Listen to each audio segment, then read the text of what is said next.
Ce qui était censé être une séance photo de routine s'est transformé en un désastre très coûteux pour l'armée de l'air des États-Unis.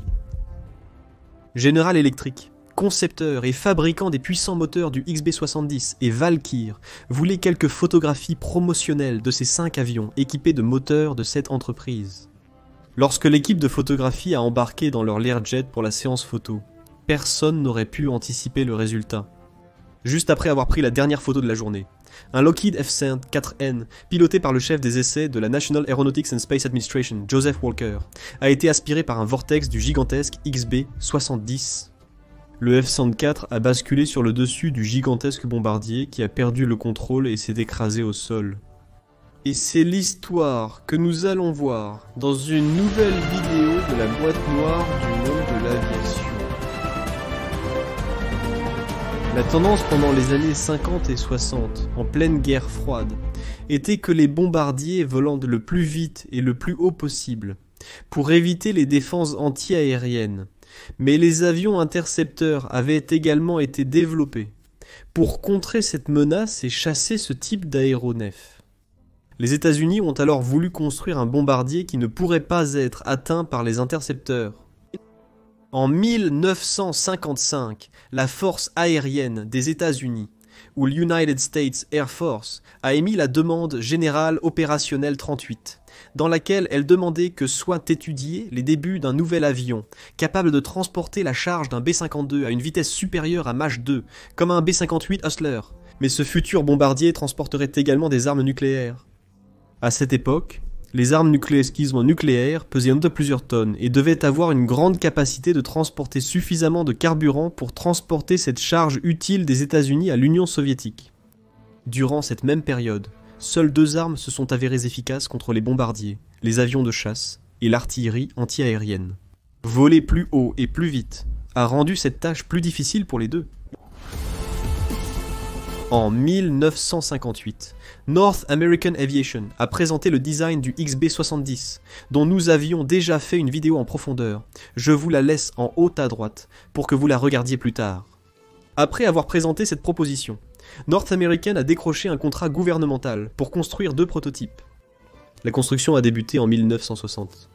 Au moment où les premiers composants étaient en fabrication, le projet de bombardier était déjà à l'agonie.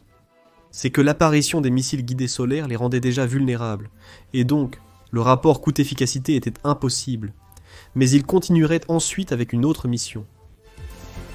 L'introduction des premiers missiles anti-aériens efficaces à la fin des années 50 a radicalement changé l'approche des bombardiers de haute altitude. Maintenant, ces missiles avaient une plus grande capacité d'altitude que tout autre avion. Les États-Unis connaissaient le travail des Soviétiques dans ce domaine. En 1960, un U-2, piloté par Gary Powers, a été abattu par l'un des premiers missiles de défense aérienne guidés soviétiques, le S-75 Vina. Jamais auparavant on n'avait pu abattre un avion volant aussi haut qu'un U-2. Face à ce problème, la doctrine militaire avait déjà commencé à s'éloigner du bombardier supersonique à haute altitude, vers la pénétration à basse altitude ou l'interdiction. Les radars sont en ligne de vue, donc les avions pourraient réduire drastiquement les distances de détection en volant près de la Terre et en se cachant derrière le terrain. Bien qu'il était presque certain que l'avion ne deviendrait pas un bombardier, après avoir dépensé 800 millions de dollars, ce qui équivaut à 7 milliards 500 millions aujourd'hui. Les XB-70 ont été destinés à être utilisés dans l'étude avancée de l'aérodynamique, la propulsion et d'autres sujets liés au grand transport supersonique. L'équipage a été réduit à seulement 2 pilotes, car un navigateur et un bombardier n'étaient pas nécessaires pour cette fonction de recherche. Le premier prototype a été achevé le 7 mai 1964 et son premier vol a eu lieu en septembre de cette année-là. Le Valkyr avait été conçu pour voler au-dessus de sa propre turbulence. Les extrémités des ailes se courbaient vers le bas, en vol subsonique, ce qui augmentait la portance à basse vitesse. À grande vitesse, les plans canards généraient un flux d'air qui permettait à sa grande aile delta de recevoir suffisamment de flux pour générer de la poussée.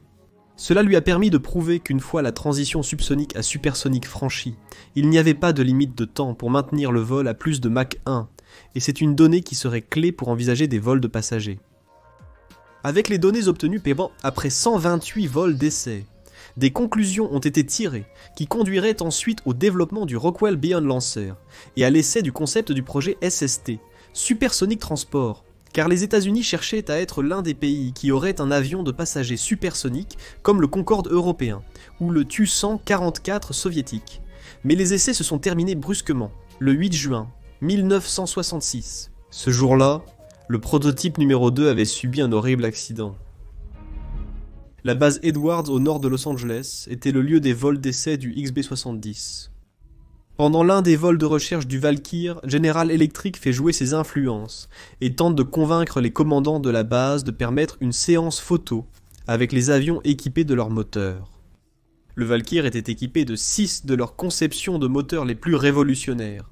Le General Electric IJ-9-3, après avoir obtenu une réponse positive, ce fabricant a mobilisé 6 avions.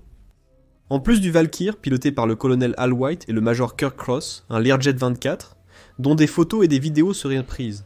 Un McDonnell Douglas F-4B Phantom II avec son moteur J79, un Northrop T-38, à talon avec son moteur J85, un autre Northrop IF-5A avec le même moteur, et un Lockheed F-104N Starfighter de la National Aeronautics and Space Administration, commandé par Joe Walker, qui s'est opposé dès le début à la séance photo.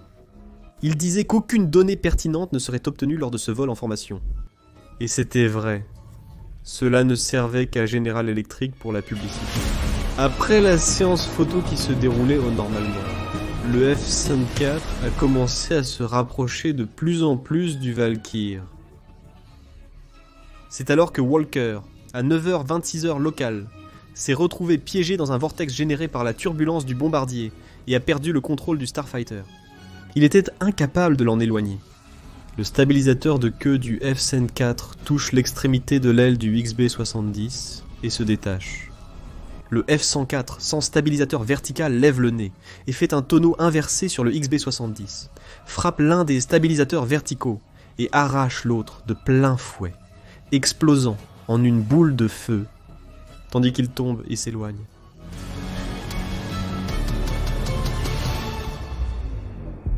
Collision. Cri par la radio du capitaine Hawk, pilote du T-38. « Vous avez perdu les verticaux », dit Joe Cotton, le navigateur du T-38. « Ils sont sortis à gauche et à droite », informe l'équipage du XB-70, et ajoute « Nous restons avec vous, rien ne se passe, vous allez bien. » Incroyablement, le Valkyr continue de voler droit et à niveau. Il reste ferme comme si rien ne s'était passé.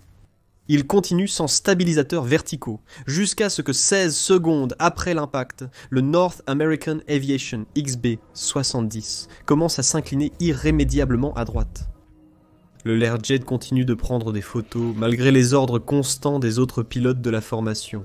« Sortez le Learjet d'ici !» disait-il, pendant que le XB-70 s'enroule dans une spirale irréversible. Les pilotes essaient de sauver le navire, jusqu'à ce qu'ils se rendent compte que c'est impossible, et c'est alors qu'ils décident de commencer le processus d'éjection. Le Valkyr dispose d'un système de capsule d'évasion, car la sortie d'un simple siège éjectable n'était pas viable à la hauteur et à la vitesse à laquelle cet avion volait. Le copilote, le colonel Al White, atteint l'une des capsules, alors que les forces G augmentent de manière exponentielle. La porte de la capsule attrape son bras droit, le lui arrachant. Peu après, il est expulsé du vaisseau. Il survivrait, mais avec des blessures terribles.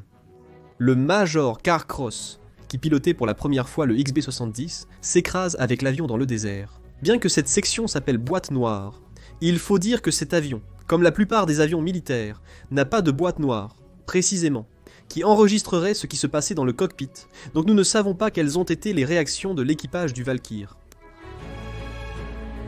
La destruction du prototype numéro 2 signifiait beaucoup plus que la perte de l'appareil ou des deux vies, celle de Walker dans le F-104 et celle de Cross dans le Valkyr.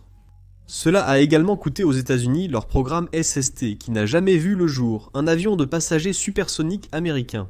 Le premier prototype a terminé les vols d'essai qui avaient été contractés pour le projet et a volé pour la dernière fois en 1969, jusqu'à sa fin au musée de l'Air Force de Wright-Patterson, près de Dayton, Ohio. Dans l'enquête ultérieure, il a été déterminé que General Electric et l'agence de publicité BBDO avaient exercé une pression pour des besoins de marketing. Cette agence BBDO n'a plus participé à aucune campagne liée à l'armée de l'air. Des séances photos de ces caractéristiques n'ont également pas été répétées jusqu'à ce jour. L'armée de l'air a sanctionné les commandants et le personnel des relations publiques de la base pour ne pas s'être opposés à la réalisation du vol dans ces conditions. Des corrections sévères ont été apportées aux procédures existantes. Ce coup a été fatal pour North American Aviation. Moins d'un an plus tard, avec l'incendie du module spatial Apollo 1, il a reçu l'autre et a été absorbé par la société Rodwell, par la suite acheté par Boeing. Et ainsi se termine cette histoire de boîte noire.